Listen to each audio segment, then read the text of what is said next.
Pai do Senhor, Renato. Bom? Deus abençoe.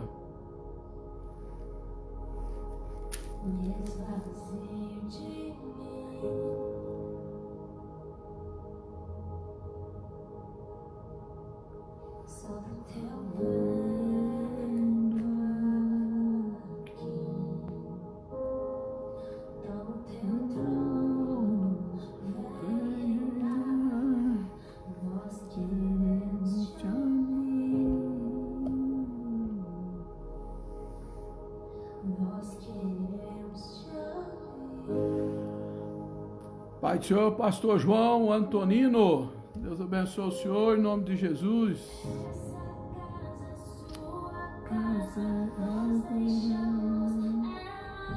Pai do Senhor, é uma delícia Marques de Tuiutaba, alegria ter a senhora aqui conosco no culto no lar. Glória a Deus. Irmãos, fica firme aí, porque hoje nós vamos meditar em Apocalipse 2 e 9, só o 9, viu? Hoje é rapidinho, porque hoje é terça-feira. Glória a Deus. Hoje é terça-feira. Então os irmãos têm culto nas igrejas, né? É só nós que não. Gente! Chamamos ela pra você, Jesus. Apareça que o seu nome cresça, incendiar, vem me segurar. Apareça que o seu nome cresça, incendiar, vem me incendiar. Essa casa é sua casa, não é. Carmelita Gomes, Carmelita, Pai do Senhor, Deus te abençoa. Bem-vinda em nome de Jesus ao culto no lar. Glória a Deus. Chamamos ela pra você, Jesus. Essa casa é sua casa, não é.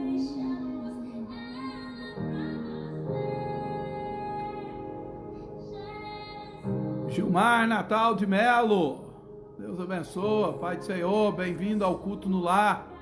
Alegria ter você aqui também. Lídia Constantina, Deus abençoe. Bem-vindo ao culto no lar, em nome de Jesus. Bom, vamos ler aqui então Apocalipse 2, nós vamos ler o verso 9.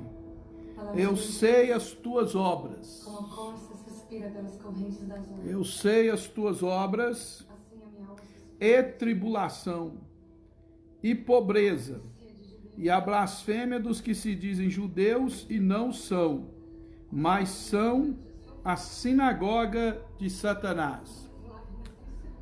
É Apocalipse 2 e 9, viu, irmãos? Em nome de Jesus. Vamos. A primeira coisa que eu quero falar com os irmãos hoje é acerca desta palavra que está aí, ó. Quando o Senhor Jesus diz aí no verso 9: eu sei a tua pobreza, mas tu és rico, entre parênteses. Irmão, essa palavra não existe no original não, viu? Esse entre parênteses aí, mas tu és rico, foi colocado pelos tradutores da Bíblia, viu? E não existe não. Lá no original tá assim, ó. Eu sei as tuas obras, tribulações e pobreza e blasfêmia. Pronto, não tem esse aí, mas tu és rico, não. Renato colocou aí. Esse entre, toda vez que você vê algum assunto entre parênteses assim na Bíblia, é porque é colocado pela responsabilidade e a tradução do autor da Bíblia. Do autor não, do tradutor, tá? No original não tem esses que tá entre parênteses não, viu? É pobre mesmo, e nós vamos ver que muito pobre. Irmã Marta Souza, Pai do Senhor, Deus abençoa a irmã em nome de Jesus, tá? Alegria. Irmã Marta, irmã Maria Machado, irmã Margarida Alves, irmão José, seu esposo, né? Em nome de Jesus. Uma alegria ter vocês todos conosco aqui.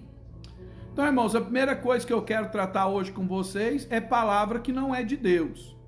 Tudo que está entre parênteses, tudo que está no rodapé da Bíblia é do tradutor ou do autor dos comentários que está sendo comentado. Não é bíblico, viu? Não é a palavra de Deus. Essas palavras de rodapé, esses comentários, tem nada a ver com palavra inspirada de Deus, não. Isso aí é o tradutor, é o autor da Bíblia que fez o comentário aí, o autor do comentário, né? Não é autor da Bíblia, perdão, é autor do comentário, tá certo? Só pra gente entender, irmão, pra gente não ficar aí perdido achando que tudo que tem aqui é palavra de Deus, né? Não. Janete, Pai do Senhor, Deus abençoe, bem-vinda, em nome de Jesus. Então nós meditamos aí no verso 8, não foi? Agora nós já vamos partir para o verso 9, tá certo? Verso 9 de Apocalipse capítulo 2. O Senhor Jesus, irmãos, sempre, como sempre, ele começa aí no verso 1, identificando, no verso 8, identificando. E agora ele vai trazer uma palavra sobre a igreja. O interessante, irmãos, é que aqui ele diz para a igreja de Esmirna: eu sei as tuas tribulações, pobreza, blasfêmia, dos que se diz judeus, mas não são da sinagoga de Satanás. Então, 3 problemas que a igreja vivia. A igreja tinha um problema sério com a tribulação, com a pobreza e com a blasfêmia. Muito diferente, Juliane Costa, Pai do Senhor, bem-vinda, e irmão Fabinho Manglês, bem-vindos, em nome de Jesus. Muito diferente do que o Senhor diz para a igreja de Éfeso. Para a igreja de Éfeso ele disse o seguinte: olha, eu sei as tuas obras, o teu trabalho e a tua paciência, e que não pode sofrer o mal, e que o colocaste à prova. Então, a igreja de Éfeso, ele fala uma coisa, e aqui a igreja de Esmirna, ele já sabe outras coisas. Por quê? Porque cada igreja, individualmente, tem os seus problemas. Eu já expliquei isso aqui. Ele não trata de forma coletiva, ele trata de forma individual. Cada igreja, uma realidade. Então, ele começa da mesma forma, escrevendo e dizendo: eu sei as tuas obras. Mais uma vez, só para não esquecermos, todas as 7 vezes que você lê ele dizendo: eu sei as tuas obras, eu sei as tuas obras, você vai lembrar da onisciência do Senhor Jesus Cristo. Entendeu? O poder de conhecer todas as coisas. Então, ele sempre exalta aqui a sua onisciência. Eu sei as tuas obras. Ele está exaltando a onisciência, aquele que sabe todas as coisas. Todas as coisas, segundo a Bíblia, estão nuas e patentes aos olhos do Senhor Jesus. Viu? Então ele trará à memória dos homens no dia do juízo todas as suas obras. Por quê? Porque ele viu, porque ele contemplou todas as obras dos homens, sejam boas, sejam más. Ele é aquele que conhece as obras, ele é o onisciente. Nada passa, nada passa. E mais uma vez, então, ele exalta a igreja. Quando ele diz: eu conheço as tuas obras, ele está dizendo sobre o trabalho da igreja. Pai do Senhor, irmã Silvânia Boaventura. Então, ele está tratando do trabalho, da dedicação da igreja ao seu reino. Nós vemos isso lá em 1 Coríntios 9 e o versículo 1. 1 Coríntios 9 e o versículo 1, ele diz assim, Paulo dizendo: não sou eu apóstolo, não sou livre, Não vi eu a Jesus Cristo, Senhor nosso? Não sois vós as minhas obras, ou não sois vós a minha obra no Senhor? Então, irmãos, é exatamente isso aqui que ele está tratando lá em Apocalipse, capítulo 2 e o versículo 9. Paulo, ele diz para os irmãos, entre outras virtudes e outros pontos importantes no currículo apostólico de Paulo, Paulo está dizendo o seguinte: vós sois minha obra no Senhor. Quer dizer, a obra que Paulo fez foi ganhar aquelas pessoas para Cristo Jesus, né? Como é o caso de Lloyd, como é o caso de Eunice, que são vó e mãe de Timóteo, e o caso de Timóteo, que também fez uma grande obra para Deus e que foram ganhos por Paulo. Paulo disse, então, vós sois a minha obra no Senhor. Quer dizer, a nossa obra é esta, é pregar o evangelho, é anunciar a salvação de Cristo Jesus para as pessoas e a edificá-las no reino de Deus. Então, meu irmão, minha irmã, esta era a obra de Esmirna. Embora Esmirna estivesse vivendo problemas terríveis, Esmirna ainda produzia muito fruto para o reino de Deus. Lá no capítulo 15 de 1 Coríntios, e o verso de número 58, 15 e o 58, Paulo diz o seguinte: portanto, meus amados irmãos, sede firmes e constantes, sempre abundantes na obra do Senhor, sabendo que o vosso trabalho não é vão no Senhor. Então, aquilo que você faz para Deus, Deus não esquece, porque em todas as cartas, as 7 cartas, ele começa dizendo, eu conheço as tuas obras. Pronto, conheço as tuas obras, tá certo? Por quê? Porque ele não esquece das obras, nem do trabalho das nossas mãos, não é verdade? E nós fomos chamados, irmãos, para produzir frutos para o reino de Deus. Nós fomos chamados para produzir, viu? E Jesus, ele disse lá em João, no capítulo 15, eu sou a videira verdadeira e meu pai é o lavrador. Toda vara em mim que não dá fruto, atira, limpa toda aquela que dá fruto para que dê mais fruto. Então, a igreja, ela está aqui com o objetivo de produzir fruto para o reino de Deus. Por isso ele disse, eu conheço a tua obra, né? O teu trabalho não é vão, a tua obra tem uma recompensa em Deus. Então ele começa dizendo, eu conheço as tuas obras. É a onisciência de Jesus com o trabalho da igreja. Isso quer dizer que ele não vai esquecer de nada que os irmãos têm feito para produzirem frutos para o reino de Deus. Agora, toda árvore infrutífera nele será tirada, né? Será tirada. João disse o seguinte, arrependei-vos e produzi frutos dignos de arrependimento. Então, o fruto na vida da igreja está desde o nascedouro na fé até o dia da morte, né?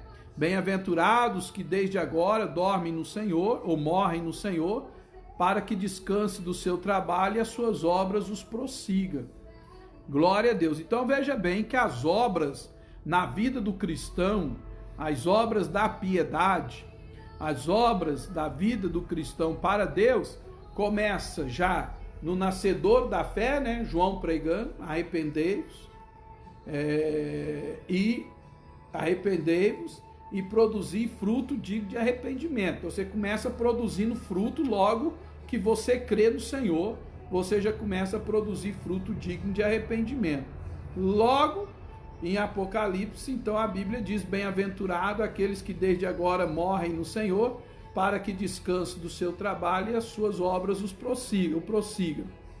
Então, é interessante a gente ver isso, que desde o nascimento na fé até a morte, o cristão deve estar produzindo frutos para o reino de Deus. Irene Borges, Paz do Senhor, minha prima lá em Tuiutaba, Deus abençoa, viu? Mauíldes Monteiro, lá no Pará, em Redenção, Deus abençoa. Amém, irmãos? Então tá certo. Então vimos aí a onisciência de Jesus, nós não tecemos comentário, porque já tínhamos comentado em outras vezes aqui nesse Apocalipse, né? Estamos indo versículo por versículo, desde o capítulo 1. E nós vimos, eu sei, que é a onisciência, e as obras, que é o trabalho dos servos de Deus. Por exemplo, abra sua Bíblia em Hebreus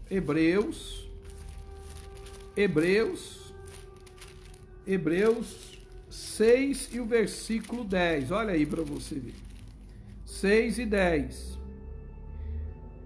Porque Deus não é injusto para se esquecer da vossa obra e do trabalho de amor que, para com seu nome, mostrastes, enquanto servistes aos santos e ainda servis. Então Deus não é injusto para se esquecer da vossa obra, do trabalho da caridade para com o seu nome, não só para com o nome dele, mas também para com todos os santos irmãos. Amém? Então, a obra da piedade, ela não para, desde a conversão até o dia da morte do cristão, ele deve produzir abundantemente frutos para o reino de Deus. Tá certo? Então, eu conheço as tuas obras, né? Aí vale a pena, Valdenice Assunção, Deus abençoe, bem-vinda em nome de Jesus, se eu não me engano, lá em Estrela da Barra. É importante nós nos perguntarmos se estamos ainda produzindo frutos para o reino de Deus. Todas as igrejas de Apocalipse, né? Agora nós estamos em Esmirna, já passamos pela igreja de Éfeso, mas todas as igrejas ele trata dessa forma. Eu conheço o teu trabalho, as tuas obras. E aí ele prossegue. Ontem nós resumimos muito sobre a história de Esmirna, e quem ontem acompanhou vai entender agora por que o Senhor diz isso. Eu conheço a tua tribulação. Amados e queridos irmãos, a igreja de Esmirna, como eu disse, ela foi perseguida por 10 imperadores, e só Domiciano perseguiu a igreja 10 anos. A igreja passou por uma tribulação muito grande, muito grande. A igreja sofreu absurdos na mão do Estado. E o que acontece, irmãos, é que o Senhor Jesus vem e diz: eu conheço a tua tribulação. E aqui, meus amados e queridos irmãos, a gente fica glorificando a Deus por saber que não tem nada de errado o crente ou a igreja passar por tribulação. É isso mesmo. Nós estamos nesta vida e estamos sujeitos a estes problemas. O difícil, irmãos, é você ouvir alguém pregar ou cantar constantemente dizendo que é só vitória, é só vitória, é só vitória. Conversa para boi dormir, irmãos. Não é só vitória. Nós temos lutas, nós temos problemas, nós temos tribulações, como a igreja de Esmirna. A Bíblia diz, lá na carta de Pedro, a Bíblia diz que aqueles que quiserem viver piamente em Cristo Jesus padecerão perseguições. A Bíblia diz isso, irmãos. Então nós devemos nos conscientizar e nos alegrar por saber que não há nada de errado quando eu passo por problema ou por tribulação, ou quando você também passa, que a vida não é só vitória, vitória, vitória, não. Isso é conversa de quem não conhece a palavra de Deus. Se fosse só vitória, irmãos, os discípulos não tinham sido martirizados, os apóstolos, os pais da igreja do primeiro, segundo, terceiro, quarto, cinco, sexto século não teriam sido assassinados, martirizados, viu? Aqui Esmirna, irmão, é uma igreja atribulada, mas é uma igreja cheia de Deus, cheia da presença de Deus. E só para quebrar o tabu, eu quero ler com os amados irmãos, Renato colocou aí, né, 2 Timóteo 3:2, e também todos os que querem, os que piamente querem viver em Cristo Jesus, padecerão perseguições. Então, irmãos, o erro está com os da só vitória. É só vitória, só vitória, só... Esse povo está errado, irmão. O crente de verdade, o crente que quer viver piamente em Cristo Jesus, ele padece, a exemplo de Esmirna, perseguições. A exemplo dos apóstolos, perseguições. E ao exemplo de Cristo, porque ninguém nunca vai entender claramente, a não ser que receba uma revelação de Deus ou viva a sua fé, ninguém nunca vai entender a sua fé. Tá certo? Sempre vai haver questionamento acerca da sua fé. Por que é que você crê assim? E por que é que você serve a Deus dessa forma? Viu? Então, para com isso, em nome de Jesus. E só para quebrar os tabus, Romanos 12:12. 12:12. Olha aí para você ver. 12:12. Alegrai-vos na esperança, sede pacientes na tribulação, perseverai nas orações, ou na oração. São três coisas: alegrai-vos na esperança e sede pacientes na tribulação. Então, queridos de Deus, meus irmãos amados, uma das coisas que nós precisamos entender e aprender aqui é que o cristão, sim, ele passa tribulação, mas ele precisa aprender com Deus a ser paciente nas suas tribulações. Esta foi a mensagem para a igreja de Esmirna: sede paciente na sua tribulação, porque pensa nos crentes que estavam vivendo um período atribulado, a igreja de Esmirna. Carmen Lúcia, Deus abençoe, bem-vinda, em nome de Jesus. Glória a Deus. Amém, irmãos? Vocês estão entendendo? Então a igreja, ela sempre passa por isso. Por exemplo, nesses dias de pandemia, a igreja está passando por tribulação, porque aonde o governo é de esquerda, vocês sabem disso, aonde o governo é de esquerda, as igrejas estão fechadas, e aonde o governo é de direita, as igrejas estão abertas. Por que será, irmãos? Porque o governo de esquerda que tem fechado as igrejas são perseguidores da igreja do Senhor Jesus Cristo. E a igreja vai vivendo essa ou mais essa tribulação na carne. Entendeu? Essa politicagem, porque são de esquerda e tende a prejudicar a igreja do Senhor. É esta verdade que nós estamos vivendo. Eu sei que tem muita gente que não gosta, que fala, mas é pura verdade. Entra nos sites aí, procura para você ver aonde as igrejas estão fechadas, se não são partidos de esquerda, se não são prefeitos de esquerdas, né? E as pessoas dizem que é a promotora ou a promotoria que fecha a igreja, é o poder público. Não é não, irmão. É o prefeito, o secretário de saúde. São de esquerda e perseguem a igreja. A verdade é essa, irmão. Não é verdade? Aonde é de direita está aberta. Agora, para quem sabe ler um pingo é letra, né, irmãos? Glória a Deus. Então vamos lá, irmão. Vamos sair dessa tribulação, né? Então a igreja de Esmirna vivia uma grande tribulação, né? E por isso, irmãos, deixa eu só voltar aqui, nós temos que orar, irmãos. Porque para vencer o povo de esquerda, só oração. Porque eles driblaram até os que têm poder para deter eles. Então vamos lá. Tribulação. Mas Esmirna tem uma outra qualidade aqui, irmãos. Eu conheço as tuas tribulações e pobreza. Interessante, irmão, que pobreza em lugar nenhum é qualidade, né? Pobreza sempre é uma palavra que degrina a imagem da pessoa. Inclusive, irmãos, em muitas igrejas hoje, o povo olha para o pobre discriminando-o. Por quê? Por causa dos falsos pregadores da doutrina da prosperidade. Aqueles que dizem que porque você ficou crente, você vai ficar rico. Isso é uma mensagem diabólica que veio, se assim posso dizer, do antro do inferno. Certo, irmãos? Não existe na Bíblia esta mensagem de prosperidade aniquilando a pobreza. Viu?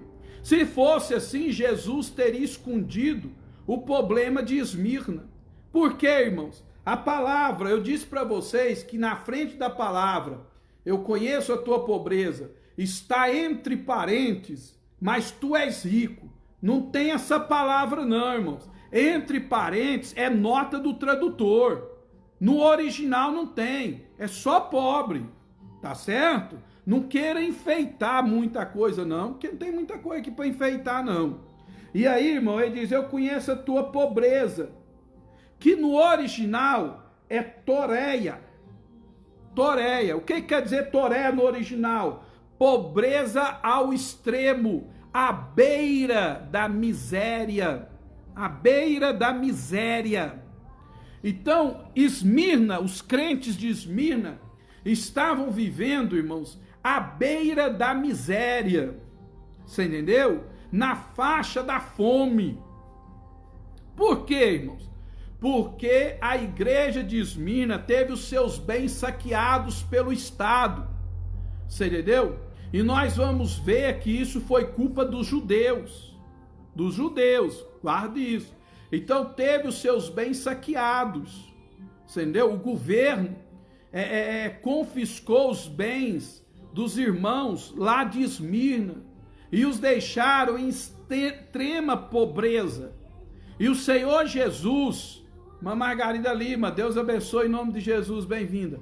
E o Senhor Jesus conhecia o estado de pobreza que aquela igreja estava vivendo, que era um estado terrível, de pobreza mesmo.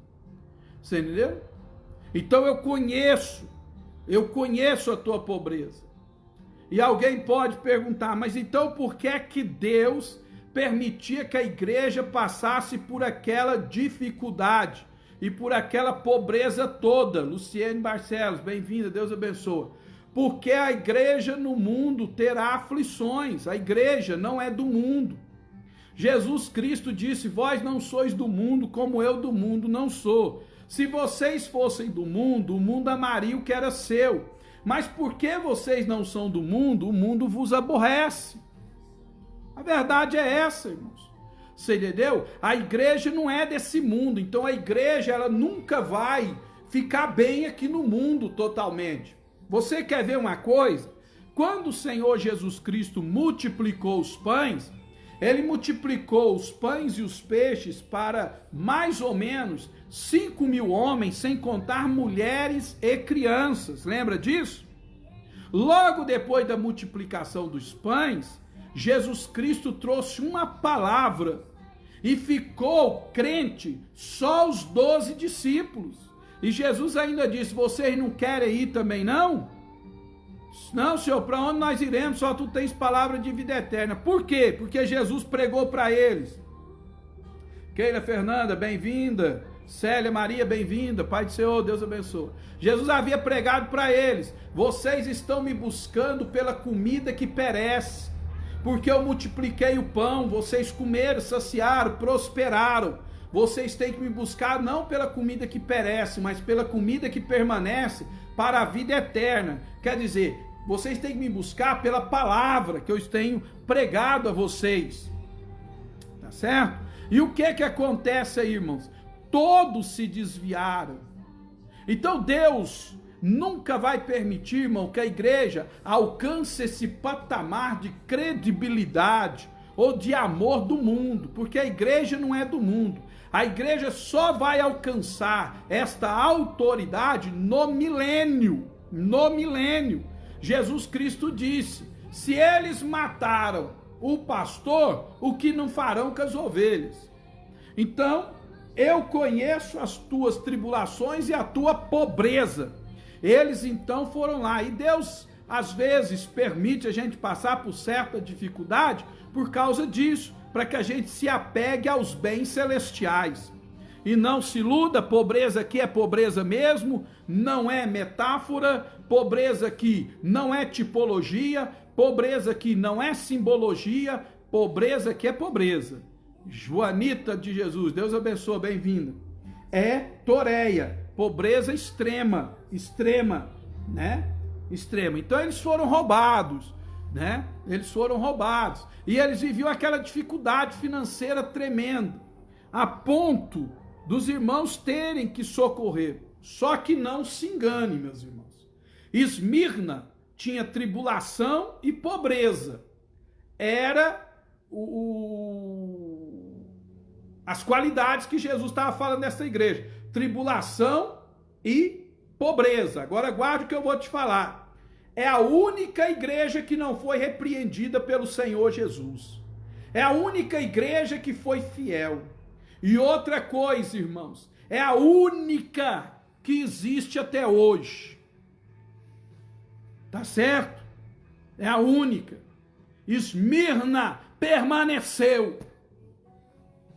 Nós vemos na igreja, irmão, a tendência é do povo mais simples, mais humilde, e quanto mais simples e mais humildes são, mais firme e fiéis são na presença de Deus, mais firmes são diante do Deus Todo-Poderoso, e ficam até o fim.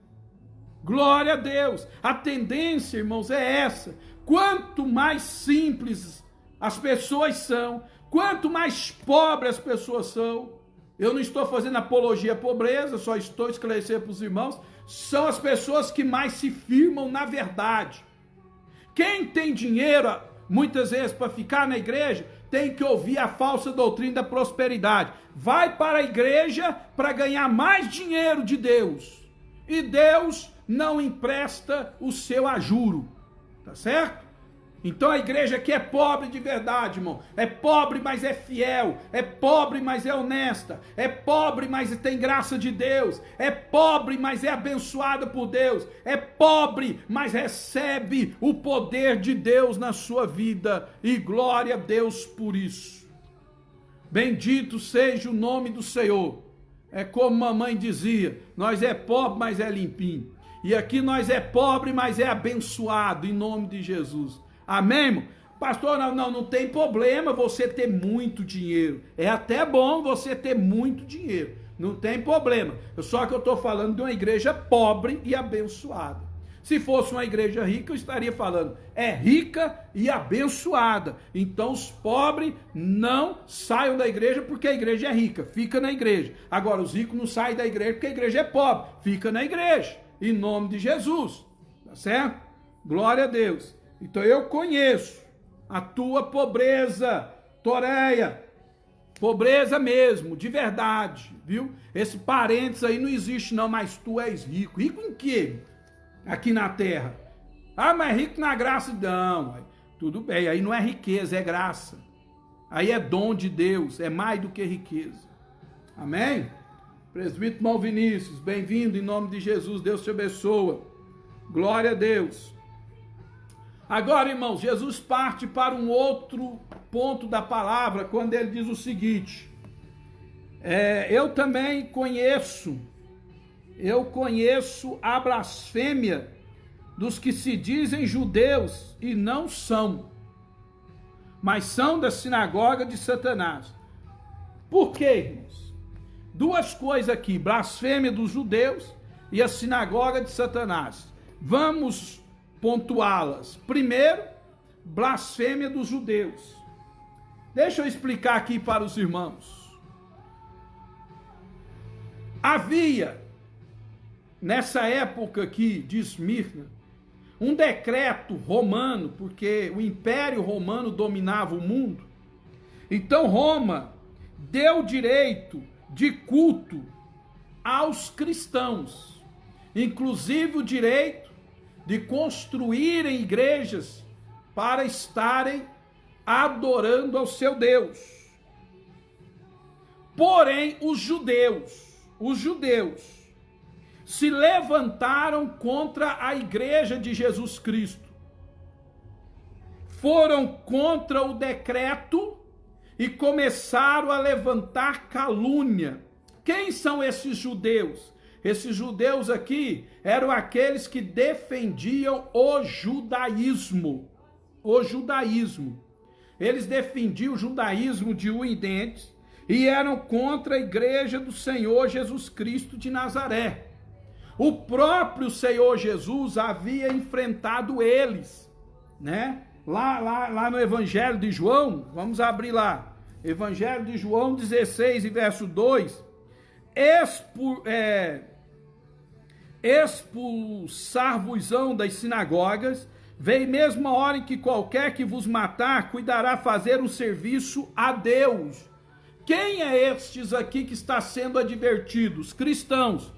E quem são estes que serão objetos, que serão usados para perseguir os cristãos, a ponto de, quando matá-los, cuidar está fazendo um serviço a Deus? Judeus do judaísmo, dos judaizantes. Rosimar Borges, Deus abençoe, bem-vindo. Judeus do judaísmo, que defendia o judaísmo e era contra a igreja. Então não bastasse a igreja enfrentar a perseguição do Estado, a igreja ainda estava enfrentando a perseguição daqueles que se diziam judeus. Mas Jesus não os considera judeus. Dizem judeus, mas não são. Não são. Entendeu? Amém, Rosimar, Deus abençoe. Se dizem judeus, mas não são. E o que acontece, amados e queridos irmãos, é que até hoje existe esse povo por aí, que se dizem cristão, mas trabalha contra a igreja cristã. Que se diz crente, mas trabalha contra a igreja dos crentes. Que se diz servo de Jesus Cristo, mas maldiz aqueles que servem a Deus. São aqueles que se dizem cristãos e não são, mas mentem. Lá em Mateus, capítulo 10, vai lá, Mateus 10. Mateus 10 e 36. Mateus 10 e 36.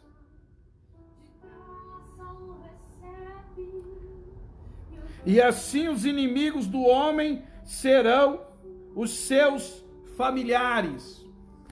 Jesus está dizendo aqui, irmão, que dentro da própria família judia, da própria família dos judeus, eles teriam inimigos sérios contra a obra de Deus. Então nós devemos tomar muito cuidado, meus amados e queridos irmãos, com aqueles que se dizem cristãos e na verdade, por trás dos bastidores, estão trabalhando contra a igreja. Não são poucos hoje, são muitos que vestem uma capa de religioso, que veste uma capa de piedoso, mas por dentro é lobo devorador. Se diz judeu, mas não são. Se diz cristãos, mas não são.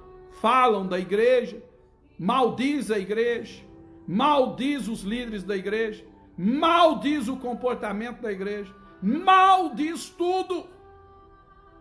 São contra a igreja.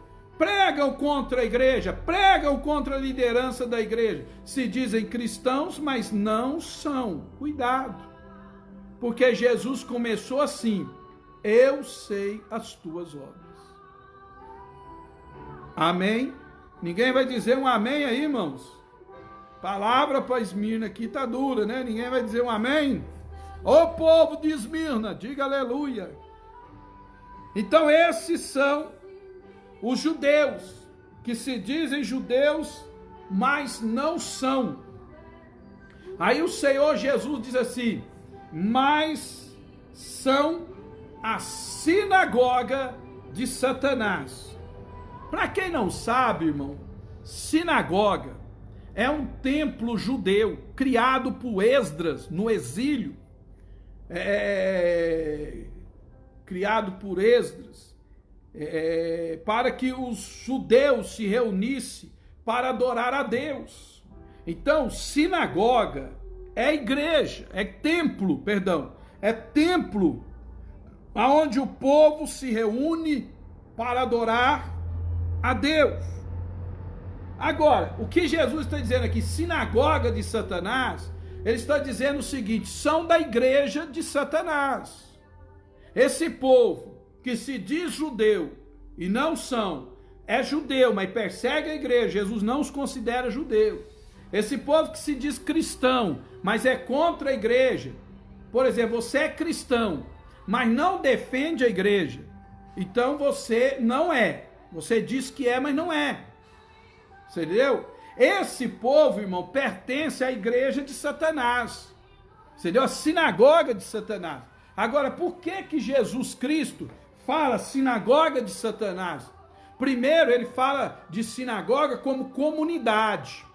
É da comunidade, quer dizer, é do povo, pertence ao povo, você entendeu? Que serve a Satanás. Outra coisa importante aqui, irmão, quando Jesus fala sobre sinagoga de Satanás, é o comprometimento com o reino das trevas. É o comprometimento com Satanás. Isso é tratado várias vezes na Bíblia. Por exemplo, Mateus, que é um riquíssimo nesse detalhe, muitas vezes a gente não observa, mas Mateus é riquíssimo nesse detalhe. Veja aí Mateus 3 e 7. 3 e 7. E vendo ele muito dos fariseus, judeus, e dos saduceus, judeus, que vinham ao seu batismo. Eles vinham ao batismo de João, mas não eram convertidos. Era para testar João, era para fazer graça. Porque eles não queriam. Então João lhes disse, raça de víboras, quem vos induziu ou ensinou a fugir da ira futura? Produzi, pois, frutos dignos de arrependimento, e não presumai de vós mesmos, dizendo, temos por pai Abraão. Quer dizer, ele está falando que raça de víboras, nação, povo comprometido com as trevas, comprometido com Satanás. Produzir frutos dignos de arrependimento. Ele não estava falando isso, irmão, para quem vinha ser batizado. Ele estava falando isso só para os fariseus e os saduceus, que eram do judaísmo, que eram judeus, que era judeu, e estavam perseguindo o evangelho, estavam perseguindo a pregação. Então ele diz, vocês estão comprometidos com o reino das trevas, raça de víbora. Víbora, irmão, é Satanás, desde o Éden, a antiga serpente. Comprometido. O cristão verdadeiro, irmãos, ele não congrega na sinagoga de Satanás, a sinagoga da mentira, a sinagoga da luxúria, a sinagoga da prosperidade, a sinagoga do engano, a sinagoga da trapaça, não. O verdadeiro cristão, ele congrega na sinagoga de Jesus Cristo, na sinagoga da paz, na sinagoga do amor, na sinagoga da piedade cristã, na sinagoga do amor aos irmãos, na sinagoga da obediência à liderança. Esta é a sinagoga de Deus. Lá em Mateus 12,